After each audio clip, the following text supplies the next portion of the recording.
کہو کیا ہم اللہ کے سوا ایسی چیز کو پکاریں جو نہ ہمارا بھلا کر سکے نہ برا؟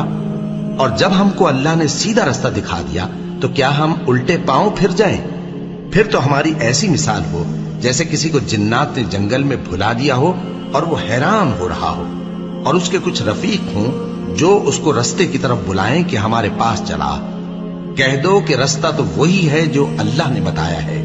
اور ہمیں تو یہ حکم ملا ہے کہ ہم اللہ رب العالمین کے فرما بردار بنیں، اور یہ بھی کہ نماز پڑھتے رہو اور اس سے ڈرتے رہو، اور وہی تو ہے جس کے پاس تم جمع کیے جاؤ گے، اور وہی تو ہے جس نے آسمانوں اور زمین کو تدبیر سے پیدا کیا ہے، اور جس دن وہ فرمائے گا کہ ہو جا تو حشر برپا ہو جائے گا، اس کا ارشاد برحق ہے، اور جس دن سور پھونکا جائے گا اس دن اسی کی بادشاہت ہوگی، وہی پوشیدہ اور ظاہر سب کا جاننے والا ہے، اور وہی دانا ہے، خبردار ہے۔